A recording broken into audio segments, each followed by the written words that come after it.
10 बजे 10 MCQ series में आपका स्वागत है। ये कुछ इंस्ट्रक्शंस हैं। जैसे ही प्रश्न दिखाई दे वीडियो पॉज कीजिए और आंसर दीजिए और आखिरी में अपना स्कोर कमेंट कीजिए। अगर आपका स्कोर 5 से कम आ रहा है तो हार्ड वर्क करने की ज़रूरत है। तो चलिए स्टार्ट करते हैं। क्वेश्चन 1, 143 उपग्रहों को प्रक्षेपित करने वाला कौन अंतरिक्ष एजेंसी है जिसने इसरो का रिकॉर्ड तोड़ा? A NASA, B Roscosmos, C European space agency, D SpaceX. So the answer is D SpaceX. देखिए ये फाल्कन 9 जो है, फाल्कन 9 रॉकेट का इस्तेमाल किया गया था इसमें, और मिशन का नाम ट्रांसपोर्टर 1 था, ये याद रखिएगा। इसरो 104 उपग्रहों को तैनात किया था फरवरी 2017 में, जो अब टूट चुका है स्पेसएक्स द्वारा। आप जान लीजिए स्पेसएक्स का संस्थापक का नाम एलोन मस्क है और 14 मार्च 2002 को स्थापित किया गया था। क्वेश्चन 2, भारत में पहली बार PSLV जो कि एक लॉन्च व्हीकल है, इसका प्रयोग कब किया गया था? A 1992, B 1990, C 1994, D 1996। So the answer is C 1994। देखिए polar satellite launch vehicle PSLV Bharat की तीसरी पीढ़ी का लॉन्च व्हीकल है। यह लिक्विड स्टेज से लैस होने वाला पहला भारतीय लॉन्च व्हीकल है। PSLV को मुख्य रूप से पृथ्वी अवलोकन या रिमोट सेंसिंग उपग्रहों को वितरित करने के लिए डिजाइन किया गया है, जबकि GSLV के बारे में आप जान लीजिए कि ये एक संचार उपग्रहों को लॉन्च करने के लिए डिजाइन किया गया था। क्वेश्चन 3, हाइड्रोजन बम के बारे में कौन सा कथन सत्य है? ए यह तापीय विखंडन पर आधारित है, बी यह 2 चरणों वाला हथियार है, सी यूरेनियम 238 आइसोटोप का उपयोग किया जाता है, डी USSR ने सबसे पहले हाइड्रोजन बम विकसित किया।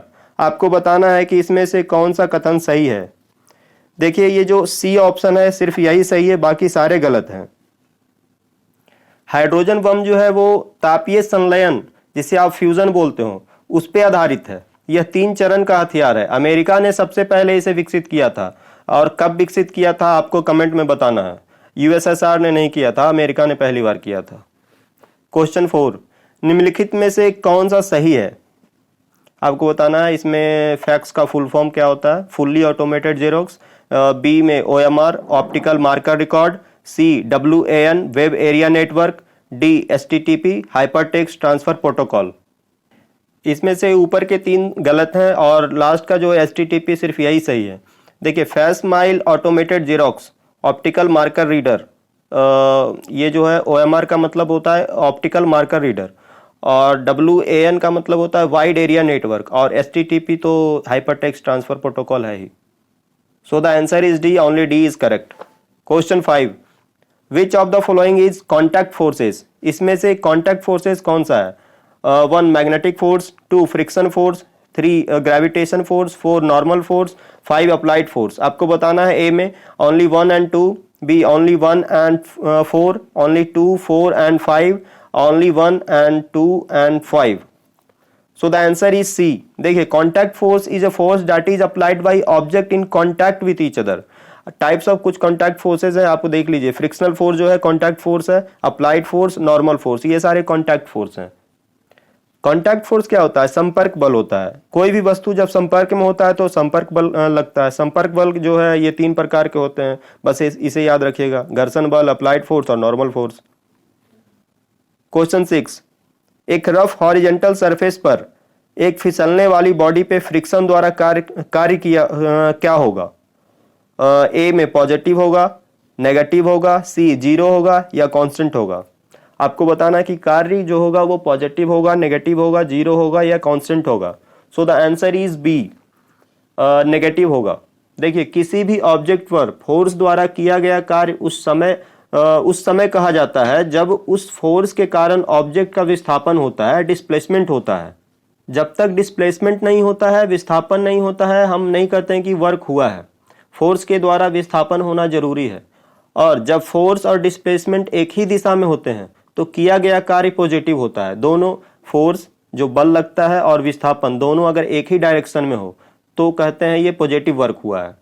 और जब बल और विस्थापन, फोर्स और डिस्प्लेसमेंट विपरीत दिशा में होते हैं तो किया गया कार्य नेगेटिव होता है, तब ये नेगेटिव होता है।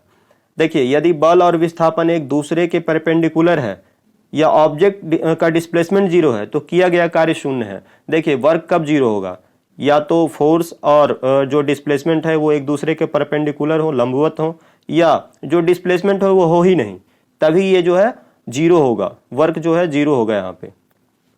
और इस केस में जब कोई ऑब्जेक्ट खुरदरी हॉरिजॉन्टल सतह पर फिसल रहा होता है तो फ्रिक्शन जो है फोर्स गति की दिशा के विपरीत दिशा में कार्य करता है, इसलिए बल और विस्थापन विपरीत दिशा में है, इसलिए फ्रिक्शन द्वारा कार्य जो है नेगेटिव होगा, ये हमेशा होता है।